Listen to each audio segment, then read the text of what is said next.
नमस्कार साथियों। आज फिर आपके लिए हम लेकर आए हैं वोकेशनल कोर्स यानी व्यावसायिक पाठ्यक्रम डिजिटल मार्केटिंग का एक्सपेरिमेंट नंबर 7 प्रयोग क्रमांक 7 हम लोग लेकर आए हैं। ऑब्जेक्ट क्या है उसकी तरफ चल रहे, वेबसाइट को बैक लिंक और आउटबाउंड लिंक डिजाइन करें।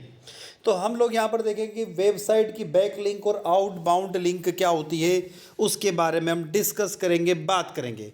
तो आप लोग मेरे साथ लास्ट तक जुड़े रहिएगा और इन टॉपिक को हम लोग अब डिस्कस करने जा रहे हैं। What is back link? Back link क्या है? बैक लिंक इंग्लिश के दो शब्दों से मिलकर बना है। पहला बैक, दूसरा लिंक। बैक यानी पीछे या फिर बाहर, और लिंक यानी किसी वेबसाइट का कोई यूआरएल। आप एक ब्लॉग या फिर वेबसाइट चलाते हैं तो किसी दिन आप अपने ब्लॉग पर एक पोस्ट लिख रहे होते हैं जिसमें कोई ऐसा टॉपिक आ जाता है जिसके बारे में शायद आपको ज़्यादातर रीडर्स ना जानते हो। तो आप अपने रीडर्स को उस टॉपिक के बारे में ज़्यादा जानकारी देने के लिए किसी वेबसाइट जैसे abc.com की पोस्ट लिंक दे देते हैं ताकि आपके पाठक उस लिंक पर क्लिक करके उस टॉपिक के बारे में ज़्यादा जानकारी हासिल कर पाते हैं। इस तरह XYZ या ABC को अपनी वेबसाइट से एक बैक लिंक मिल जाती है जिससे उसकी गूगल में रैंकिंग पर सकारात्मक प्रभाव पड़ता है। बात करते हैं डिफरेंस बिटवीन बैकलिंक और इंटरनल लिंक एंड लिंक। किसी भी वेब पेज का यूआरएल जब किसी जगह पर इस तरह मौजूद होता है कि उस पर क्लिक करके लोग उस वेब पेज तक पहुंच सकते हैं तो उसे लिंक कहते हैं। जब किसी साइट के किसी वेब पेज का यूआरएल किसी दूसरी साइट पर लिंक के रूप में मौजूद होता है तो उस लिंक को बैक लिंक बोलते हैं। कोई भी लिंक बैक लिंक तभी मानी जाएगी जबकि वह किसी दूसरी साइट पर हो, यानी बैक लिंक के लिए दो अलग अलग साइट होना अनिवार्य शर्त है। जब हम अपनी ही साइट की एक पोस्ट को दूसरी पोस्ट से लिंक करते हैं तो इस प्रकार की लिंक को इंटरनल लिंक कहा जाता है। इंटरनल लिंक या आंतरिक लिंक एक ही वेबसाइट की दो अलग अलग वेब पेज को जोड़ता है। Type of backlink. पहले बैकलिंक दो तरह का हुआ करता था, लेकिन गूगल ने सितंबर 2019 में बैकलिंक के दो नए टाइप्स और लॉन्च कर दिए। इसलिए कुल मिलाकर 4 प्रकार की बैकलिंक्स होती हैं। सबसे पहले डू फॉलो बैकलिंक। इस बैकलिंक का जन्म गूगल के जन्म के साथ ही हुआ है। डू फॉलो बैकलिंक को गूगल में रैंक कराने के लिए सबसे पावरफुल वेपन माना जाता है। डू फॉलो बैकलिंक होती है जो गूगल को इशारा करती है कि बैकलिंक देने वाली साइट उस साइट पर पूरा भरोसा करती है जिसको वह बैकलिंक दी रही है, यानी बैकलिंक लेने वाली साइट ट्रस्टवर्दी और बैकलिंक को पूरी अहमियत दी जानी चाहिए। सेकंड होती है नो फॉलो बैकलिंक। अगर आप किसी गलत काम करने वाली वेबसाइट जैसे spam site, children pornography site को डू बैकलिंक दे देते हैं तो इससे गूगल आपकी साइट को कुछ सज़ा दे देता है, कुछ जुर्माना कर देता है। अब मान लीजिए किसी कारण से आपकी अपनी वेबसाइट में किसी गलत साइट का लिंक देना पड़ जाता है तो आप क्या करेंगे? इसके लिए गूगल ने साल 2005 में बैकलिंक का एक नया टाइप लॉन्च किया जिसका नाम उन्होंने नो फॉलो रखा, यानी गूगल उस लिंक को फॉलो नहीं करेगा। दूसरे शब्दों में कहे तो उस बैकलिंक से किसी भी वेबसाइट की रैंकिंग प्रभावित नहीं होगी और गूगल उसे कोई ज़्यादा अहमियत नहीं देगा। वह लिंक सिर्फ और सिर्फ लोगों को उस वेबसाइट तक पहुंचाने का काम करेगा। इस तरह से बैकलिंक एक्सेप्टर साइट को लिंक जूस की प्राप्ति नहीं होती है और उसके गूगल रैंकिंग पर ज़्यादा कोई फर्क नहीं पड़ता है।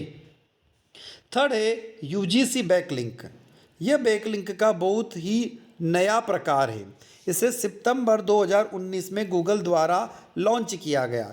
यूजीसी का पूरा नाम है यूज़र जनरेटेड कंटेंट, यानी यूज़र द्वारा बनाया गया कंटेंट। इस लिंक टाइप को बनाने के पीछे गूगल का मकसद यूज़र को सोशल मीडिया कंटेंट और कमेंट के द्वारा बनाए गए लिंक को अलग करना था।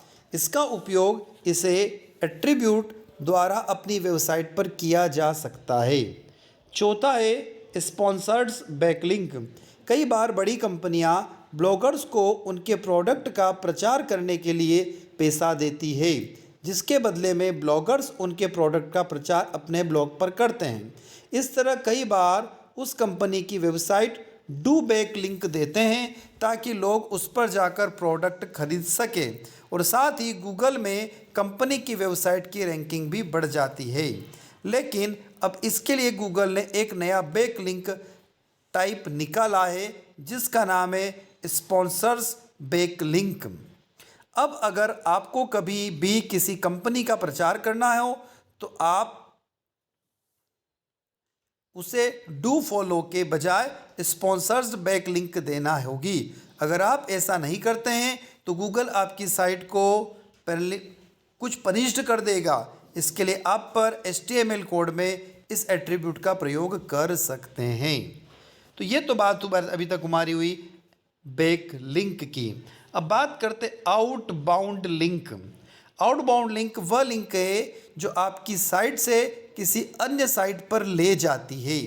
इस लिंक पर क्लिक करके आप किसी दूसरे डोमेन में पहुंच जाएंगे। इस तरह ब्लॉग में इंटरनल लिंक ऐड की जाती है, लेकिन उसके द्वारा आप उसी डोमेन में रहोगे।